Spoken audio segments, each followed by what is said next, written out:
பாராட்ட வேண்டும் என்று சொன்னால் எவ்வளவு வேண்டுமானாலும் பாராட்டலாம்.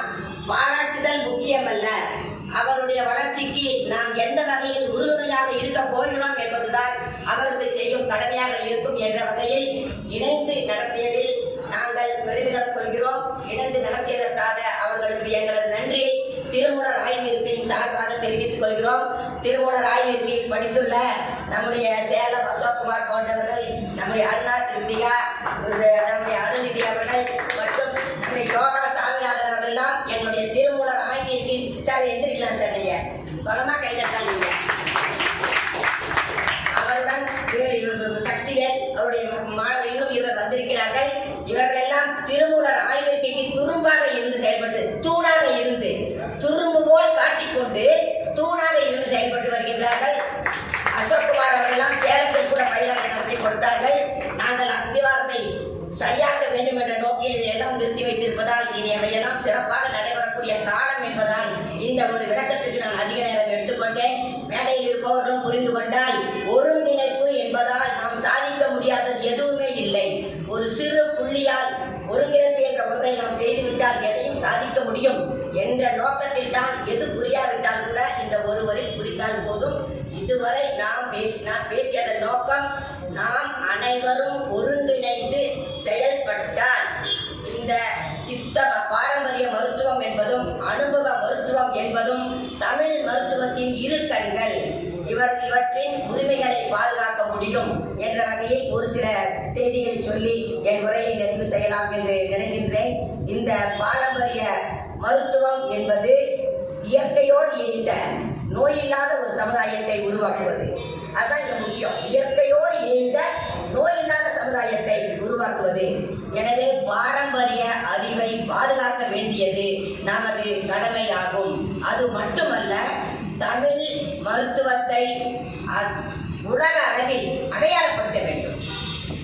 தமிழ் மருத்துவத்தின் புகழை உலக அளவில் நிலைநிறுத்த வேண்டும். பாரம்பரிய மருத்துவம் மறுமலர்ச்சியை அடைந்தே தீர வேண்டும். அதற்காக நாம் பாரம்பரிய மருத்துவத்தின் பெருமை, மருத்துவர்களின் சிறப்பு, வாழ்வியல் அற்புதம், எத்தனை அற்புதங்களை இந்த மருத்துவத்தால் நாம் பார்த்திருக்கிறோம்.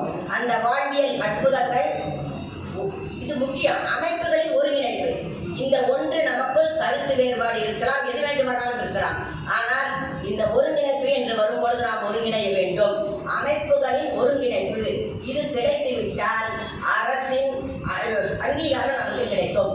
அரசின் அங்கீகாரம் கிடைக்கும் போது சமுதாயத்தில் நமக்கு மரியாதை கிடைக்கும். இப்பொழுது இதை பயன்படுத்துவதற்கு அஞ்சுபவர்கள் இருக்கத்தான் செய்கின்றார்கள். அந்த சமூகத்தில் நாம் மரியாதையை பெற முடியும். இந்த ஆறும் ஒருங்கிணையும் காலம் தமிழ் மருத்துவத்தின் மறுமலர்ச்சி காலமாக இருக்கும். அதே போல் இந்த பாரம்பரிய மருத்துவம் என்று எடுத்துக்கொண்டால், இவர்களுக்கெல்லாம் ஒரு கள ஆய்வு நடத்தி தகுந்த சான்றிதழ்களை, சட்ட பாதுகாப்புகளை அரசு வழங்க முன்வர வேண்டும். ஒரு மருத்துவ எல்லை என்பது என்ன என்பதை தெரிந்து கொண்டு நம்முடைய பாரம்பரிய அனுபவ மருத்துவர்கள் செயல்படும் போது, அவர்கள் எல்லையை தெரிந்து தெளிந்து செயல்படும் போது, அதுதான் அவர்களுக்கு முழுமையான சட்ட பாதுகாப்பு. சுய விழிப்புணர்வு நாம் முதலில் தெரிந்து கொள்ள வேண்டும். நாம் பரம்பரை மருத்துவர்களாக இருக்கலாம், அனுபவ மருத்துவர்களாக இருக்கலாம், மருத்துவ எல்லை நமக்கு எப்படி இருக்கின்றது, அந்த புரிதல் நமக்கு வந்துவிட்டாலே அதுவே முழுமையான சட்ட பாதுகாப்பு ஆகும். எனவே இத்தகைய பாரம்பரிய அனுபவ மருத்துவர்களின் உரிமைகளை பாதுகாப்பது என்பது சாதாரணமானதல்ல. அதில் தமிழ் மருத்துவத்தின் தொன்மையையே மீட்டெடுப்பது, பாதுகாப்பது போன்றது. அது மட்டுமல்ல, நம்முடைய தமிழ்நாட்டின் எதிர்கால ஆரோக்கியத்தை நாம் பாதுகாப்பது போன்றது.